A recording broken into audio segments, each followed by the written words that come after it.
Well, hello again, everyone. Welcome to the Sports Corner. Welcome to Art Regner's video blog, and we are going to talk about Game 2 of the World Series as the Detroit Tigers are shut out for the second time in this postseason, and for the fourth time all season long. They were shut out a couple of times during the regular season.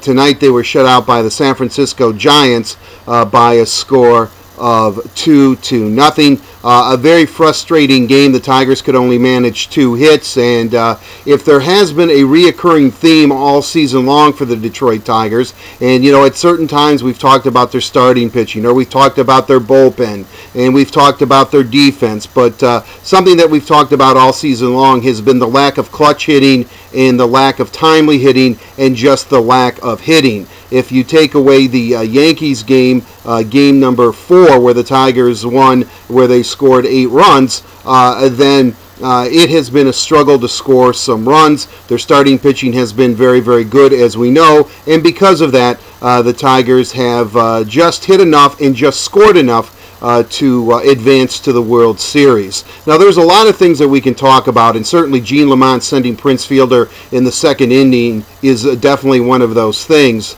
But there's all kinds of issues here in the 7th inning. Should the Tigers have played their infield in with the bases loaded and nobody out and gone to home on a ground ball, or should they have played back and got a double play, which they did do, which scored Hunter Pence, and that made the score 1-0 in favor of the Giants, and basically that was all that they would need. We can talk about using Drew Smyly in a situation that many thought Phil Koch should have been in, a left-hander, but of course with Jose Valverde struggling, where essentially right now they have a roster spot taken up by Valverde and they don't plan on using him anymore. Koch had to be used in case the Tigers offense got I'm so worked up. I'm in my Lions mode almost. I'm used to seeing the Lions do this, but not the Tigers. So anyway, this is what I really want to say right now.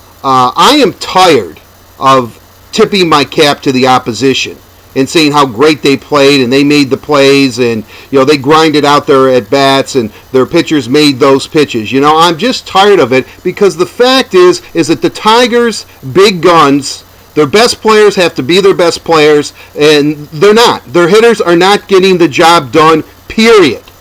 Regardless if Gene Lamont sends Prince Fielder or not, they still didn't score any runs. And that's the problem. That has been the problem all season long, and with 2 to 4 games left to play, I don't know, or well, actually it would be 5 games left to play, I guess. If 3 here in Detroit and 2 in San Francisco, if it goes it goes a full 7. Again, I'm going to just, please bear with me. I'm going to take a moment here. Okay, I'm fine. This is why you don't send Prince Fielder. Your team is struggling to score runs, Gene. Struggling to score runs. Now, I can't even applaud your aggressiveness. I just can't.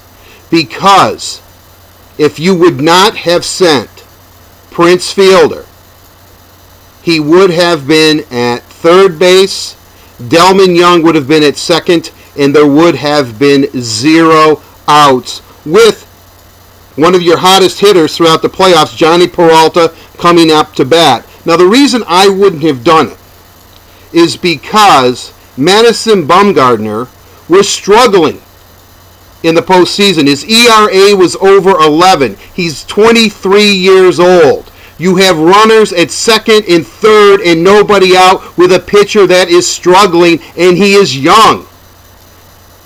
Get into his head. Make him think about it. Make him pitch.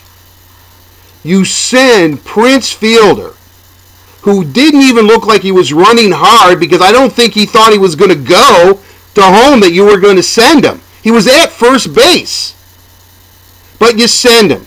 Great play by the Giants. Here we go. Let's tip our cap. Great play.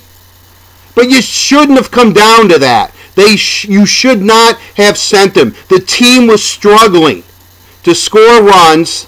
After that, guess what? They managed an infield hit off of Omar Infante, and that's the rest of the offense.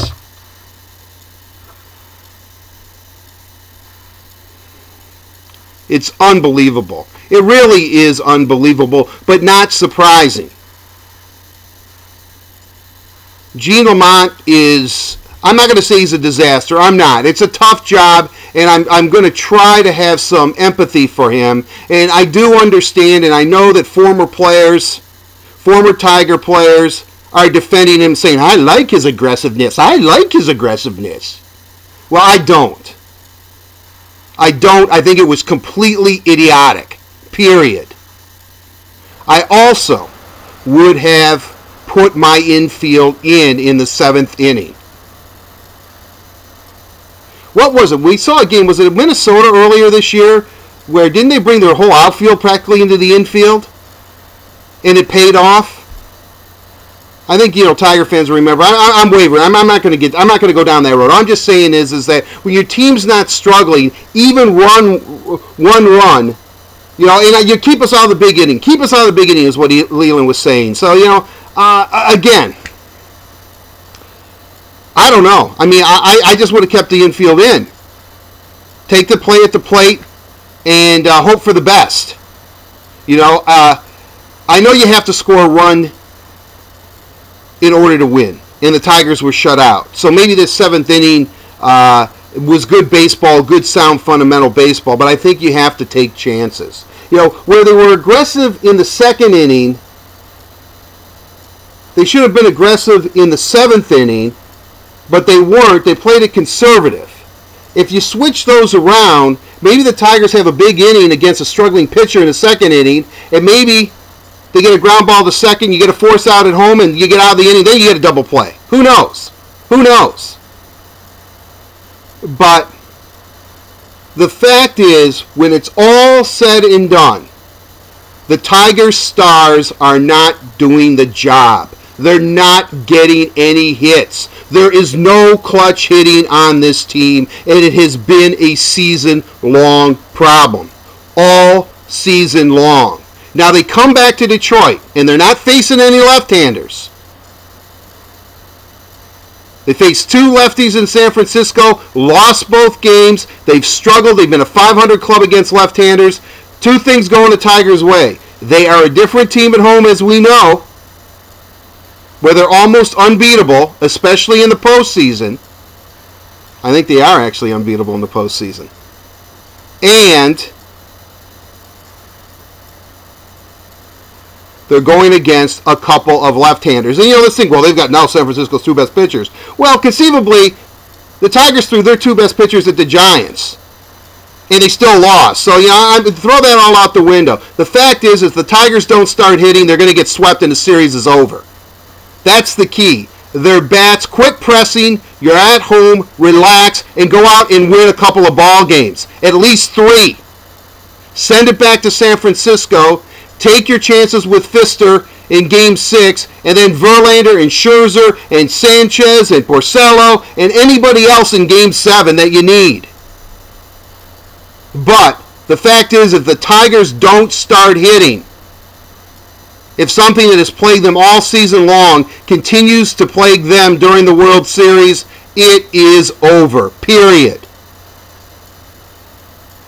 And Gene, look at that play, then look in the mirror and say, I will never ever send Prince Fielder home again when the ball is hit to left field and he's on first base, especially when it looked like he was slowing down to round 3rd.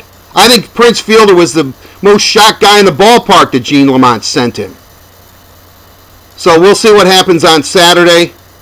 But just a real disappointing ball game. Tiger stars letting the team down, the hitters letting them down. I know they've tagged some balls and all that kind of stuff, and they've had some hits, and San Francisco has made some great plays, and let's tip our cap to San Francisco again. But the fact is, the Tigers are better than this. Their hitters are better than this, and they better show it, or the season is over. The season could be over by the weekend. By Sunday night, the season could be over. So get your acts together, Detroit. That'll do it for this edition of Art Regner's video blog. You'd think I'd grow out of this stuff. I shouldn't get so emotionally attached. But anyway, I will see you tomorrow with my football picks. I'm still creeping right around that 500 mark in football picks. I swear, I'm going to get better. I'm going to get better. I feel a good week coming on. But until we meet again, have a safe and pleasant one, everyone. I'm Art Regner. Take care. Bye-bye.